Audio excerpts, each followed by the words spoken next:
Hello everybody, I'm here from the Wargame channel. Welcome back to the New Order, the Last Days of Europe, and to my provisionary Central Siberian Revolutionary Council. We did change names slightly, it just got longer. We took over Central Siberia last episode. Well, actually it was a two-parter last episode, just because it was up at 55 minutes, and I felt like all the content was necessary in it, and I couldn't be bothered uploading the 50-minute video in one. I just thought it was nice to split up. But anyways, we're going to go ahead and finish this part of the tree off first, because I don't know what's going to happen when we finish that. Oh, we need to actually have completely decided our future. Nice, so we do need to do these first anyways.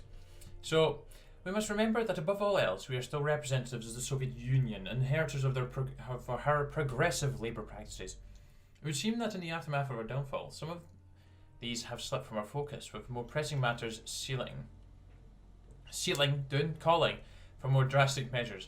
However, now that we find ourselves in a stable position once again, it is only natural and morally necessary that we return to the promises of Marxism, as stated by the workers for the workers of the workers.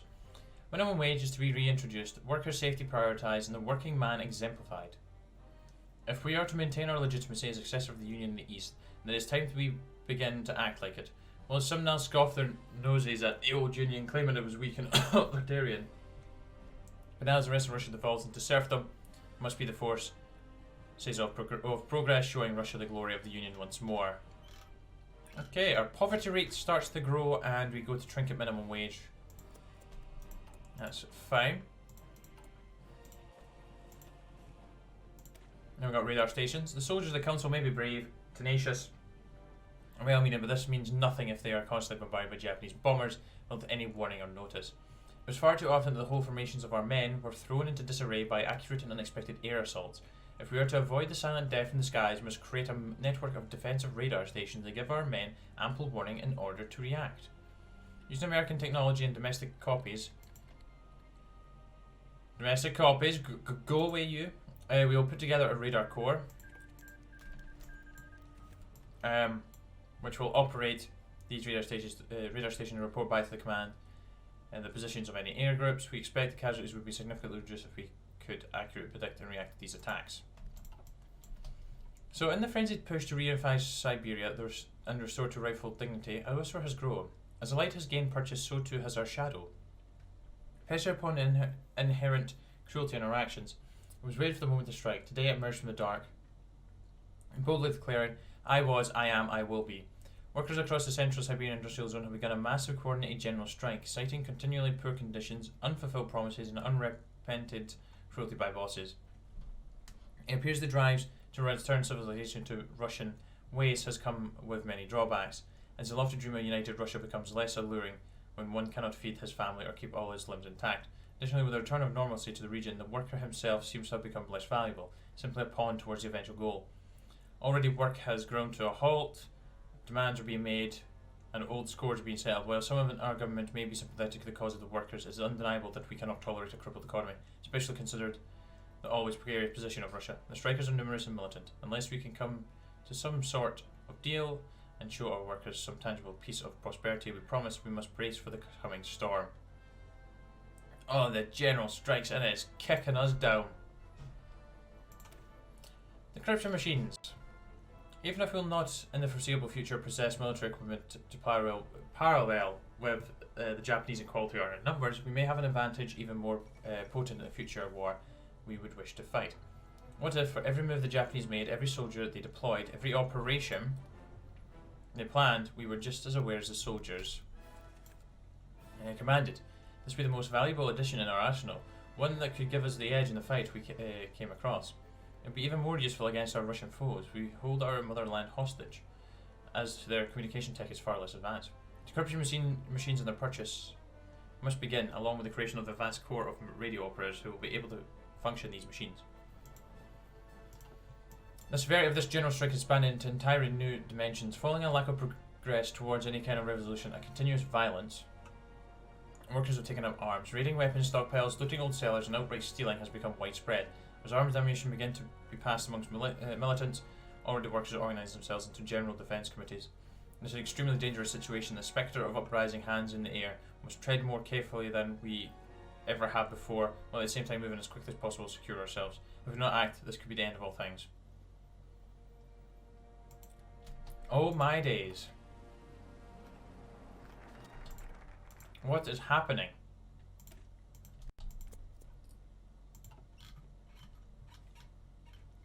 Are we gonna have a civil war?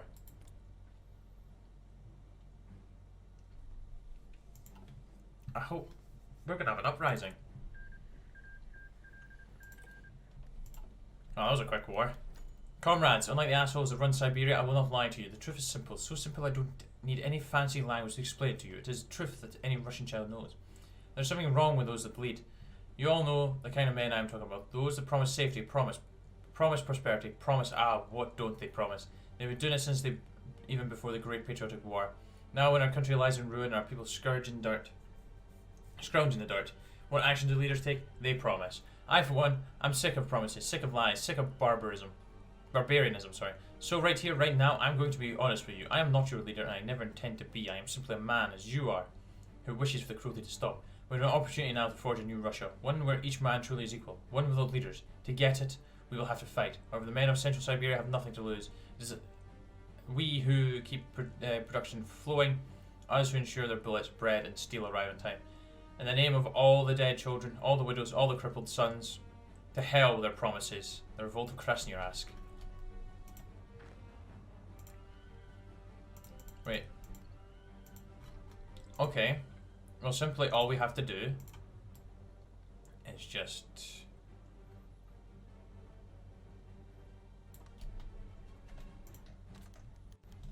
Go, go, go, go, go. Ah, Siberian Workers' Federation. What? How many days have we got till the timeout? Just want my boys to be ready.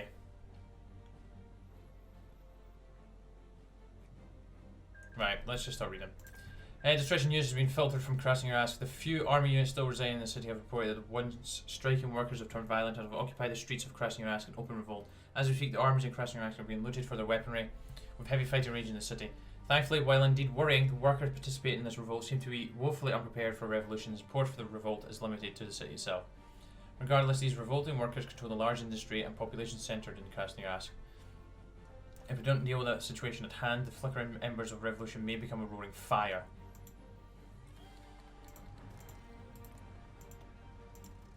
5 the 15 divisions.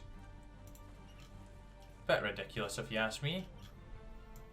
Luxuries such as tea and coffee were once rare commodities during the chaos of the late 50s and early 60s, only available to those with both money and connections, and utterly out of reach for the most of the population. However, as Russia stabilised across, access to the global economy has drastically improved, and now once rare commodities are being imported in increasingly large amounts. Chocolate, fruits, foreign wines, and of course coffee and tea. Now access to the caffeinated beverages is no longer a luxury restricted to the privileged few, but increasingly common, if still pricey, drink of choice for many of our citizens.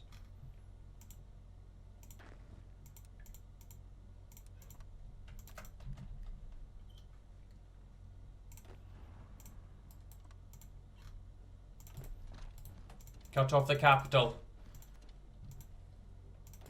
And cut off that division there.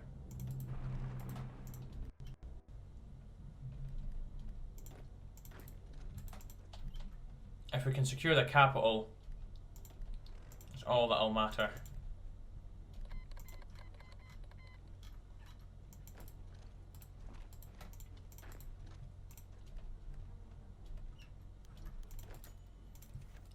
Oh, the basin's been lost, that's fine.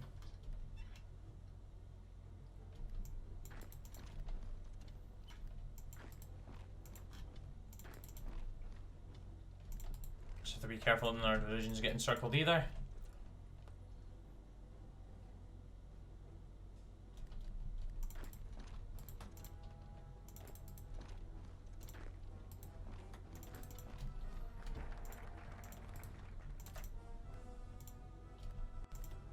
Right, decryption machines.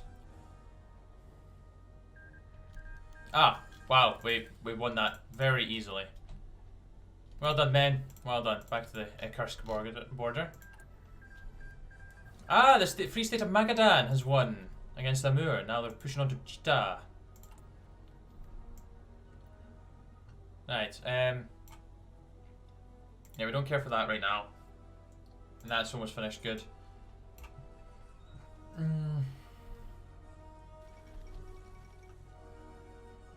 Okay.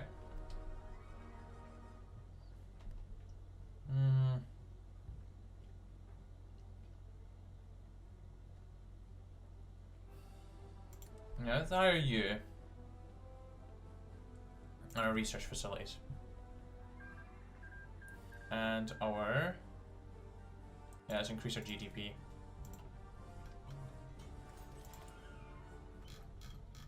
We have money to spend, and I am definitely spending it.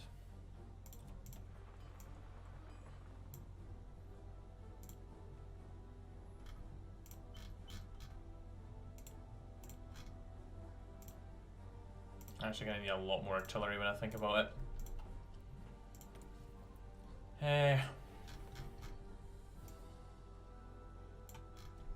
Yes, I need to make sure that I give all this land to people. So, military and citizenry. Right, let's go with the military, citizenry, military, citizenry, military, citizenry, military, citizenry, military, citizenry. I'm going to keep it very balanced. I don't know if that's the best way to go about this, but I guess we'll find out. So I think that's still pretty much balanced. Yeah. It's fine by me. Almost because a little bit of authoritarian socialism. War plan Tugarin. Ah, Tumen.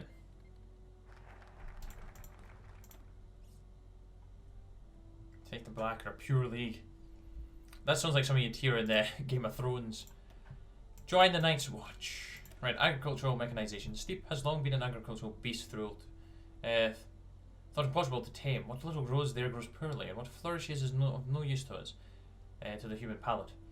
This is why the past peoples of the steppe have tamed the wild beasts of the land and rode the deserted plains. Yet we know there is no food strategy for our modern world. We must now tame the steppe for the first time. Through the use of foreign imported agricultural machines and workhorses of steel, we shall till the soil for the first time, providing the people of the council a stable source of food for the first time in their long history. People shall put their labour to the ground, and from it shall spring the saviour of Mongolia, the bringer of food and the rebirth of the Great Union. Perfect then, once that's done, we've got work to do. We have finished through hard work and determination what the whole Union can do, tame the Western Mongolian steppe.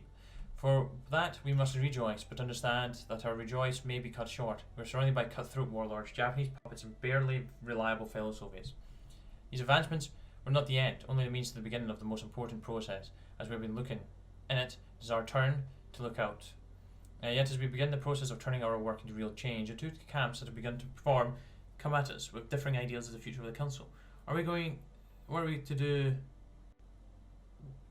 do what we have always planned to and leave Mongolia, or stay and build a new motherland in our new home? Regardless of the path the council takes, we know we have the support of a grateful and modernised nation behind us and the force of our strong armies. Okay, nice. And then we have decide our future. As our nation stumbles into the modernity and our army gears itself for one last move into the dark, we face a final choice. The Mongolians and Russians have shared uneasy dominion over our Politburo and our army respectively, mutually distrustful but with no option other than collaboration. This is no longer the case. Wow, Magadan's getting hella kicked in now. We must decide once and for all who will lead the fledgling nation. The Soviet we are building be Russian dominated, oriented towards the retaking of a past, or a Mongolian one, oriented towards the future and the steppes. History faces us, we must decide. Well, we're going to be sticking with the Russians. Western Mongolia could be liberated, and we could then try and take the rest of Mongolia. I don't know if we're able to do that.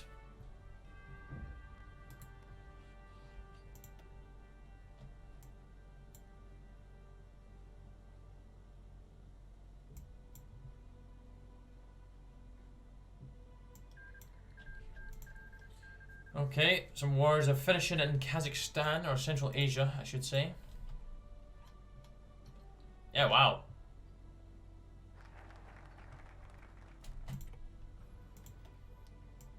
Right, decide our future. Let's do it.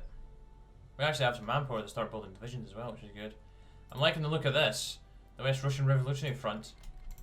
And just thinking, if Kursk wins, we might be able to unify with them peacefully. Well, this could be a playthrough of peaceful unifications. We're going to enforce government authority just because it gives us political power. Not political power, stability. Even though we're at 62% stability now. Which is actually pretty good going.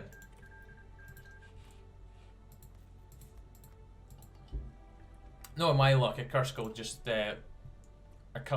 lose to Magadan here. Levi mandate. Need to play as them as well. Oh, there's so many in Russia I still need to play as, man. Yeah, their power is good. We're gaining a decent wee bit. We're 100% on right. That's flipping smashing. Oh, the Russians march us forward, don't get a choice. Balance of power are rarely upset with ease. Governments drive their stability from entrenched dynamics that take time and effort to change, even in the best of times. So, it was for this, the Svobodne Presidium, although many stood defiant against the generals, few could agree on what would fill the void left in their absence. The Mongolian-dominated civilian legislature struggled in vain to push their military counterparts into reform, and the Russian military apparatus contended with itself with the old questions of reform and orthodoxy.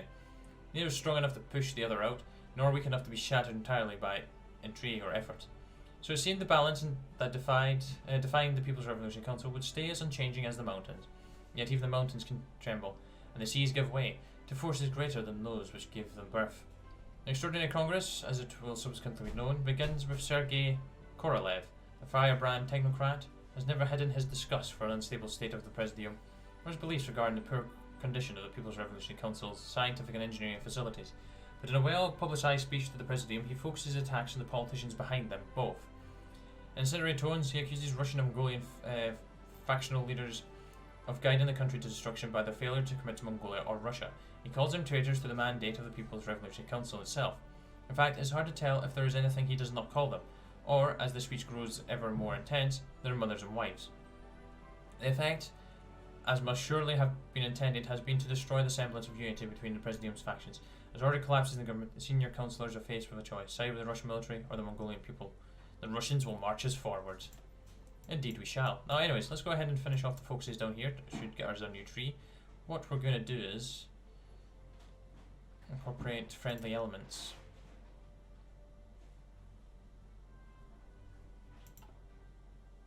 Now let's purge them all. Every political party and movement in Tomsk have proven themselves unreliable as they join together in defiance of their hopeless dream, that of a surviving republic.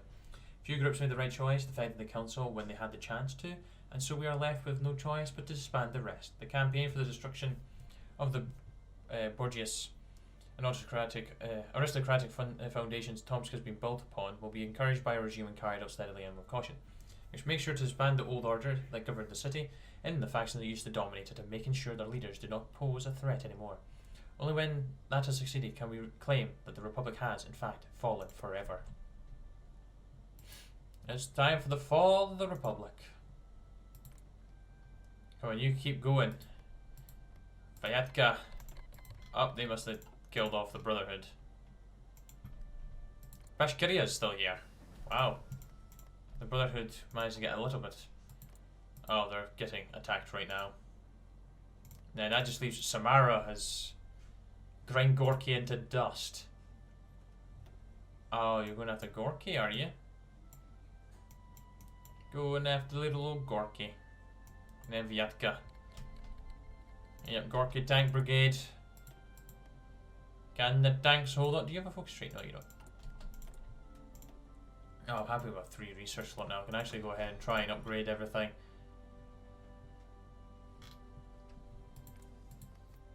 Oh, you're involved as well in this conflict. It's going to be 2nd July. The hell is the 2nd July? The trial of the false Tsar. Oh, he's going to die, isn't he?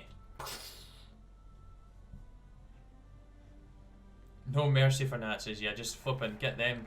They're going to be gone. Yeah, Bashkiria is going to be defeated, I think. Alright, the Siberian Air Fleet.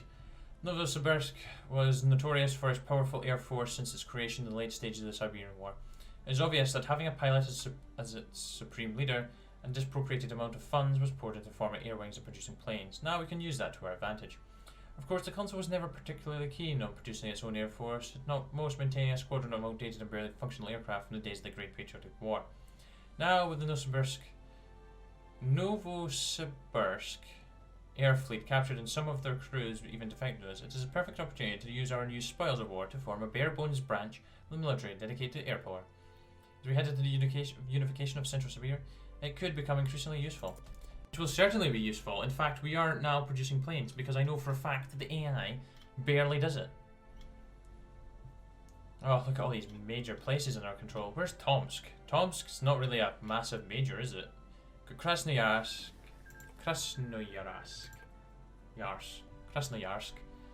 and Novosibirsk, Kemerovo,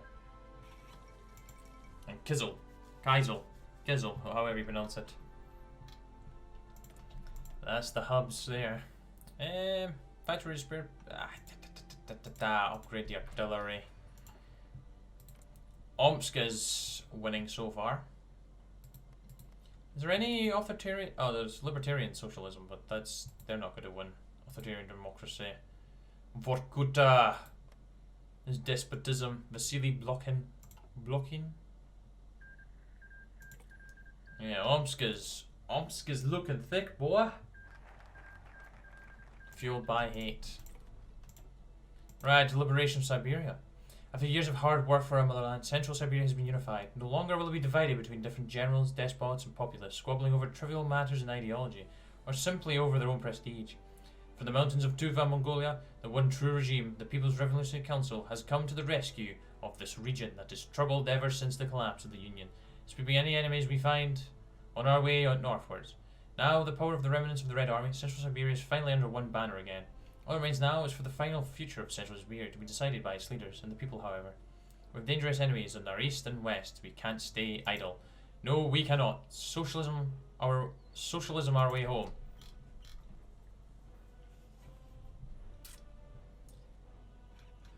Oh, Magadan's got some troops of theirs encircled.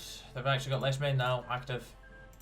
Gorky Tank Brigade has been defeated by Samara. Harold Wilson elected as English Prime Minister. Who the hell are you?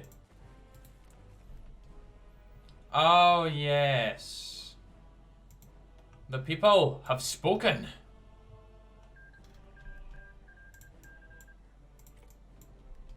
So yeah, they went, you know what. Yeah, they went to libertarian socialism.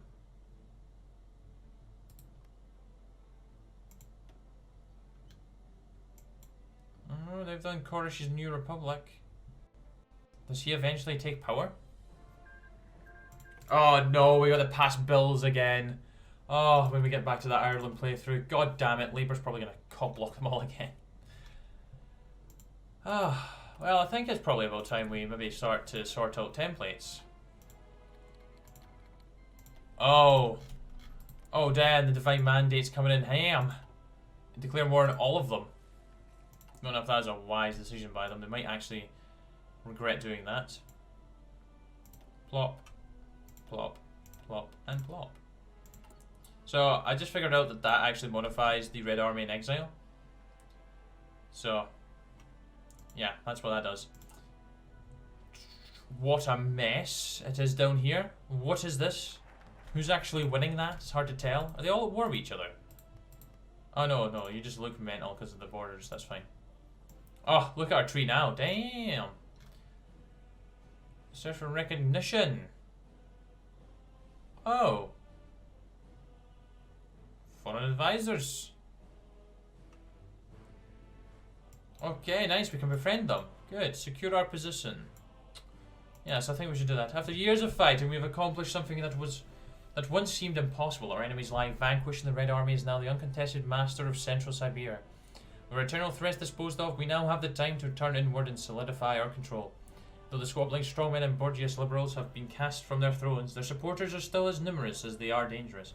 We must embark on a campaign of regional consolidation and pacification. Another issue of even greater importance must be settled. With much of the old Union now under our control once more, many in the administration are wondering whether the time for military rule is finally coming to an end. The question of restored revolutionary civilian government must be answered soon, for it has time to form fractures within our leadership that are too deep to repair. Oh yes, and we've actually lost the core on here now. This is just an occupied state. Alexander stood at the podium in front of the assembled masses, their lean faces filled with apprehension. The popular revolt of the workers has shaken the faith of the people in the government's commitment to the principles of socialism. Walewski was not deaf to the whisperings of discontent among even the loyal of the proletariat. Such sentiments need to be changed, and fast. Sweat has begun to form in his scalp, and beaded beneath his uniform, the heat of the lights bearing down on him was a relief in the Siberian cold. People of Russia and Mongolia, I come to you today not as a conqueror or a warlord, but as a surgeon. Our new nation is held together by fragile stitches, patched together into a greater whole after decades of turmoil and separation. I come to you to beg for your forgiveness and understanding. We are no stranger to wars or rebellions. Indeed, revolt seemed key to the Russian national character. This recent insurgency, waged in the name of socialism and the proletariat's will, did nothing but serve the will of its leaders. Naive workers were herded into battle lines and told to fight for an ideology that the leadership held no faith in. The workers' revolt was a cancer upon socialism and an insult to the immoral science of Marx and Lenin that we hold so dear. It is unfortunate that many gullible souls died to serve the whims of their reactionary masters, but it was necessary to ensure that our nation heals, that our stitches remain intact. Russian comrades, I ask that you forgive me and understand why we did what we did, for only through force and destruction of false ideologies can Russia be healed. History is written by the victors. That is very bloody true. That is very true. So the political struggle, I don't really need to do that. I don't really need to pursue favours either. I'm keeping them balanced. I like keeping them balanced. Regional integration. I don't know why you're there because there is nothing. Manpower and GDP. Yep, let's do that. And industrial equipment and where's the industrial expertise? There we go. Wait, who? Oh, Reichskommissariat Ausland. Stahllecker wins in Ausland. Indeed it does. And who is actually winning over here? It would appear to be Göring. It is indeed. Herben is winning. Yeah, Speer doesn't even exist anymore. Oh, they went for Burgundian.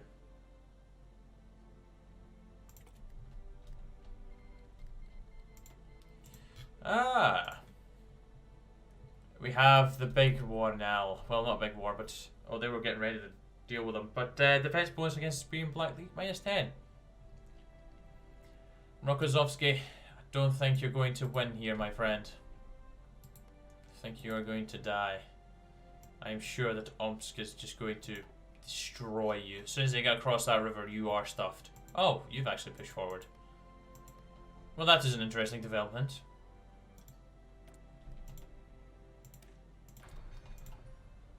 A very interesting development. Right, I was going to edit a template. I can wait for now. Defenders of the unit will unlock the decisions to keep the citizenry happy while empowering the military.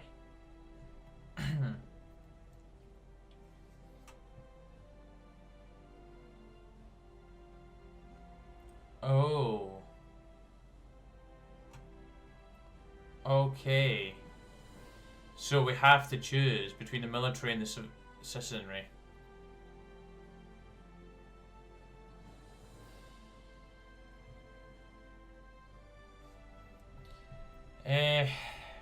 Okay, the Crestners conference. A conference has been called to settle the question of establishing a civilian government in Central Siberia. Across our territory, generals, bureaucrats, and loyal revolutionaries of all stripes are making their way to the city of Krasnoyarsk, where they will each present their arguments and do their damnedest to see their plans for the future of the Union enacted.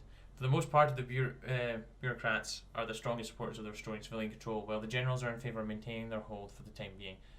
Though there are exceptions to this rule, some of the administration side with the military, fearing that it is too early for the army to relinquish its emergency powers safely. And a few generals have argued that the army would be much more capable of force if it was not constantly occupied with running the state. All these matters will be settled in Krasnoyarsk. a new capital for Central Siberia. In the aftermath of a return to Russia and the unification of Central Siberia, it has been decided that a new capital would have to be chosen. As our administration now rules over the lives of millions of people, our current seat in Tuva is woefully unsuited to the task. Our first option is the city of Novosibirsk, by far the largest and most prominent of the cities of Central Siberia. With the dismantling of the conglomerates that ruled over its people, there exists a large population of workers friendly to our cause and a large industrial base for which to use. Next option is the city of Krasnoyarsk. While not quite so large as Novosibirsk, it is still one of the crown jewels of Siberia and contains a large industrial base. Similarly, it lies on an extremely important junction of the Trans-Siberian Railroad. Its position could lend us a key logistical advantage if we were to use it as our capital, similar in many ways to Moscow in the west. Finally is the city of Kemerovo. With the capture of the city from the mad Tsar Rurik II, we have gained access to the city at the confluence of the Iskatim and Tom rivers, major waterways in Central Siberia. While the city does not boast the same large population and industrial base as the other cities, its proximity to the Kuznets Basin and its coal mines ensures it reports as an industrial centre of all of our own. I'm going to go for Krasnoyarsk because it's got good access to the railroad, so, and it's kind of central. Novosibirsk is a bit too close to our western border. Then again, this is close to our eastern, but it's defended. It's got a nice wee defensive situation. It's situated quite well defensively. The mandates managed to get some troops stuck down there. Really? I don't really know who's winning this. 5-7, 9-13, 6-10. Who knows? Oh, the Principality of Vyatka is getting invaded by the West Russian Revolutionary Front. And Samara's invading as well. Right, so you can pretty much say that Vladimir III is going bye-bye. I don't know what to do yet. Do I want to keep the military or do I want to go civilian? Lyndon B. Johnson inaugurated as President of the United States. Kennedy promised, but can Johnson deliver? Who knows?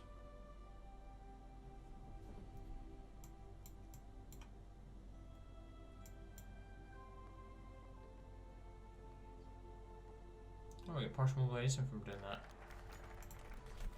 that. With this state now having now secured control of the entire region, it is now time to address the critical question of its future governance. Though we have operated under military government for many years, we no longer face the same challenges that we once did. Some issues have been resolved, while others, far larger ones, have surfaced. Of all of these issues, the primary one involves how the state's administration should be organised. Many of the military believe that the administration should continue, albeit in a scaled-up manner, until such a time is fully unified. Others, however, especially those from recently pacified lands with civilian administrations, have insisted that civilian-led government is the only rational way forward, and they are supported by many figures with their own state organs. A civilian government, they argue, is the only institution that can adequately address the myriad domestic issues facing us, and would free up the military attention for the campaigns to come. Besides, these arguments can no longer be ignored. We are therefore organising a meeting of the Revolutionary Council to be held in Krasnoyarsk in the near future. Representatives of both civilian interests as well as the military will attend. This issue will be debated, and a conclusive answer will be reached as to how our state will move forward to the next stage of existence. One way or another, the issues will be resolved. Defender of the unions will keep the citizenry happy but empower the military. It's clear that supporters of the military will not concede their power vote, at least making a case for their continued control of the council. The debates will be fierce. We have hope. The Crestners are quickly approaching, and those who wish for a restored civilian government are wasting no time preparing. The fate of the People's Revolutionary Council will be decided in Krasnoyarsk. Despite the promise of generals, this may be the last chance for the Union not run by its army. People of Central Siberia are watching the proceedings anxiously, many hoping they might finally see a restoration of the old Soviet government. Generals for the most part remain opposed despite popular support from the strength of civilian control. Many have voiced their concerns over a weakening of the state at the time when the Union remains shattered and we are still surrounded by enemies. The arguments are persuasive to many in the halls of power, and winning out over them will require much work. The bureaucrats can only hope they still have enough time. I'm going to go with a civilian government. I feel like it's the right thing to do. And I feel like it'd bode well if our fellow fronts win. Like if Kursk does actually win, and the West Russian Revolutionary Front, who I'm hoping, because they're doing pretty well so far, by being a civilian led, they might join me easier. The state of Wales, despotism. KO's good. He's good at that.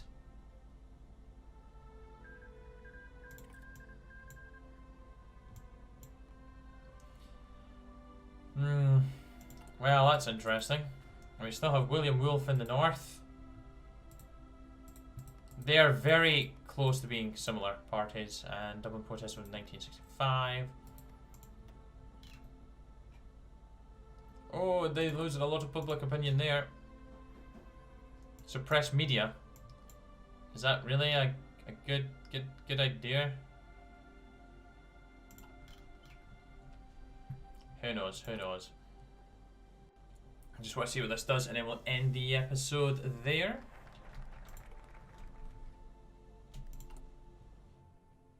Right, so I'm guessing the decisions are probably up here.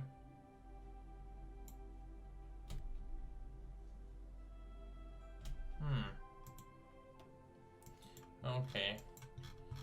Establish a civilian government, decide power. Loyalty will be raised slightly. Loyalty will decay slower.